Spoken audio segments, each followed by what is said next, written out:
Deadpool 2 is not directed by Tim Miller, but rather David Leitch, the guy who brought us films like Atomic Blonde and John Wick. And in this movie, Deadpool teams up with a group of people called the X-Force to save a kid from the time-traveling villain Cable, played by Josh Brolin. I'm a massive fan of Deadpool. I thought the first movie was one of the best comic book movies I've ever seen. And I was looking forward to this movie even though I was kind of concerned about the fact that Tim Miller wasn't returning to direct this one because I thought he did an amazing job with the first. And David Leitch coming in to direct it, I thought it would have amazing action sequences, but I didn't know how he would handle the humor, because coming off of films like Atomic Blonde and John Wick, I didn't know how he would handle this character.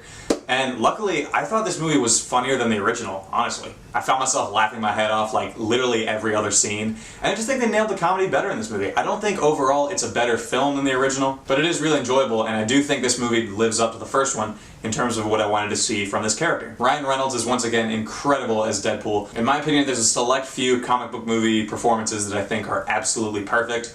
One of them would be Heath Ledger as Joker, another would be Hugh Jackman as Wolverine, another would be Robert Downey Jr. as Tony Stark, and another would be Ryan Reynolds as Deadpool. He's so faithful to what this character is. One thing that I thought was really cool about this movie that we didn't see with the first one is that there's definitely a more considerable attempt to humanize the character of Wade Wilson. You get to see what happens to him after becoming Deadpool and how he's living his life. And I thought that was really cool. It definitely felt a little bit more sentimental than the first one. And they didn't go overboard with it. It didn't ever feel like the movie was trying to take itself too seriously in that regard. Of course, the action sequences are awesome in this film. They're so much fun to watch. There's this one towards the middle of the film involving Deadpool and Cable on this enormous truck.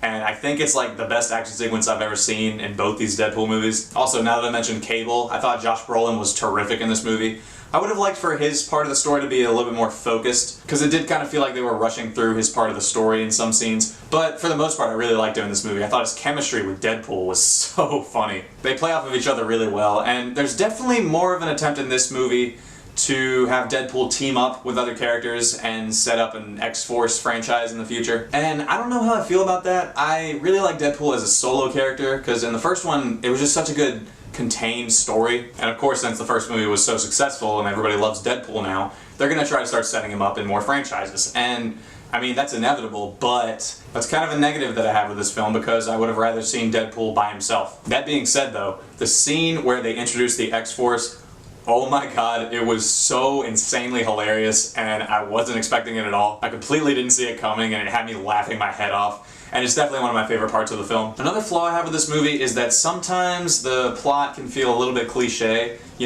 Someone goes back in time to try to kill a kid, and then another person's trying to stop him from doing that. We saw that in Terminator 2. And there's also like a prison scene towards the beginning of the movie that I thought reminded me a lot of Guardians of the Galaxy. And whereas the first one felt so original and fresh, this one kind of feels like it's rehashing some other movies here and there. And that's okay because Deadpool himself is incredibly fun to watch, and you're more there for stuff like the fourth wall breaks and the action sequences, so it doesn't really matter if the plot's all that great because everything surrounding it is just so entertaining. Also, the film makes a choice with a character towards the beginning of the movie that I don't think really worked for me. I get why it had to happen, and it was kind of the catalyst for the rest of the film, but I feel like I've seen it in a bunch of other movies before, and they were just kind of rehashing something we've seen a lot. Also, sorry about the rain. The third act was a little bit disappointing for me because there's a scene where they try to take themselves too seriously. And it just came off as forced. It was like something that Deadpool should have been making fun of, but they were actually trying to be serious, and it just didn't land for me. But those are really all the negatives I have with this movie. I think if you're a fan of Deadpool, you're gonna have a great time with this movie, because I was laughing my head off the entire time. Ryan Reynolds is once again terrific in this role. I thought Josh Brolin as Cable was awesome. The action sequences are a ton of fun to watch, and I think the humor might be better in this movie than it was in the past one. Also, this movie has the greatest end credits sequence in the history of film. And I heard that a lot going in, so I didn't know if it would actually live up to the hype. But it does, trust me. Overall, I had a really good time with this movie. I can't imagine someone having a bad time with it.